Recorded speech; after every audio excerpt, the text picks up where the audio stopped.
அஸ்வின்ஸ் இனிப்பு காரம் பேக்கரி மற்றும் செல்வ உணவகம்.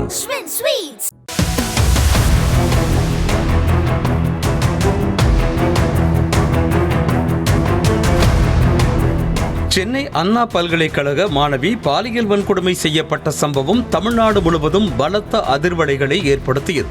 இந்த விவகாரத்தில் கோட்டூர் லேக் ஏரிக்கரை பகுதியைச் சேர்ந்த ஞானசேகரன் என்பவனை போலீசார் கைது செய்து சிறையில் அடைத்துள்ளனர்.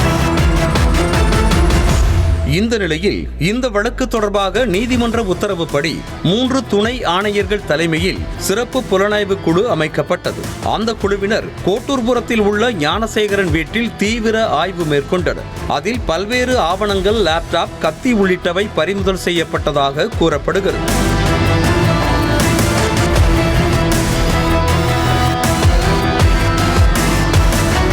இதற்கிடையே ஞானசேகரனின் வீடு தொடர்பாக ஆவணங்களை வழங்க வேண்டும் என மாநகராட்சி பத்திரப்பதிவுத்துறை, வருவாய்த்துறையினர் உள்ளிட்டோருக்கு சிறப்பு புலனாய்வு குழு அதிகாரிகள் நோட்டீஸ் அனுப்பினர். மேலும் ஞானசேகரன் கோட்டூர்புரத்தில் 2020ஆம் ஆண்டில் இருந்து வசித்து வரும் நிலையில் அந்த வீடு உரிய அனுமதி பெற்று கட்டப்பட்டுள்ளதா என்பது தொடர்பான ஆவணங்களை வழங்க வேண்டும் என சென்னை மாநகராட்சிக்கும் நோட்டீஸ் அனுப்பப்பட்டது.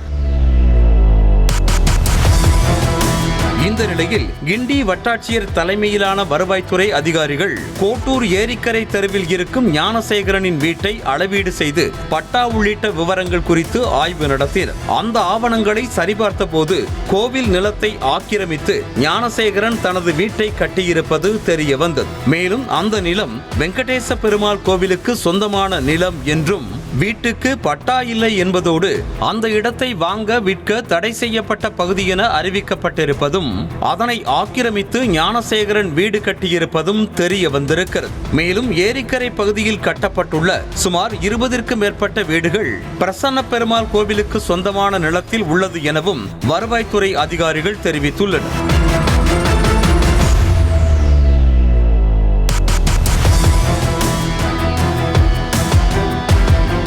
கோவில் நிலத்தை ஆக்கிரமித்து கட்டப்பட்டிருப்பதாக கூறப்படும் வீடுகளை வருவாய்த்துறையினர் அளவீடு செய்யும் போது அப்பகுதி மக்கள் எதிர்ப்பு தெரிவித்ததால் சற்று பரபரப்பு ஏற்பட்டது. தாங்கள் 60 ஆண்டுகளுக்கு மேல் இந்த பகுதியில் வசித்து வருவதாக கூறிய மக்கள் முறையாக குடிநீர் வரி உள்ளிட்டவற்றை செலுத்தி வருவதாகவும் தெரிவித்துள்ளனர். ஏதோ ஒருவன் செய்த தவறுக்காக தாங்கள் ஏன் கஷ்டப்பட வேண்டும் என்றும் அவர்கள் கேள்வி எழுப்பினர். ஒருவேளை இந்து சமய அறநிலையத்துறை தாங்கள் இருக்கக்கூடிய வீட்டிற்கு வரி வசூலித்தால் அதனை கட்டுவதற்கு தயாராக இருப்பதாகவும் அப்பகுதிவாசிகள் தெரிவித்துள்ளனர். நீங்க திடீர்னு நீங்க நாங்க இது பண்றோம் அது பண்றோம்னா அது தப்பு. அது நீங்க புரியுங்களா? எவ்வளவு பண்ண தப்புக்கு நாங்க இது கிடையாது ஆளு பலிக்காக கட்டுங்க.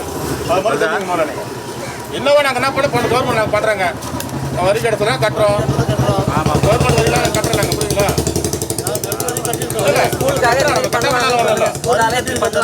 நாங்க அவங்க என்ன சொன்னா ஒத்துக்கிறாங்க உங்களா. இந்த நிலையில் இந்து சமய அறநிலையத்துறை கோவிலுக்கு சொந்தமான இடத்தில் ஆக்கிரமித்து கட்டியிருக்கும் பாலியல் குற்றவாளி ஞானசேகரன் வீட்டின் நிலத்தை கைப்பற்றினால் கூடுதலாக கட்டப்பட்டுள்ள மற்ற மக்களின் 25 வீடுகளின் நிலத்தையும் கைப்பற்றுவார்களா என கேள்வி எழுந்திருக்கிறது. இதற்கிடையே சிறப்பு புலனாய்வு குழுவினர் இந்த விவகாரம் தொடர்பாக தொடர் விசாரணைகள் நடத்தப்பட்டு வருவதாகவும் தங்களுக்கு இன்னும் கால அவகாசம் தேவைப்படுவதாகவும் தெரிவித்திருக்கின்றனர்.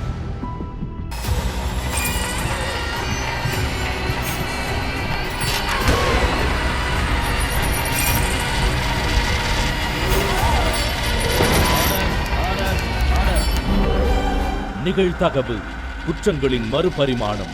நாள்தோறும் இரவு 10 மணிக்கு இணைந்திருங்கள் நமது நியூஸ் தமிழ் தொலைக்காட்சியோடு.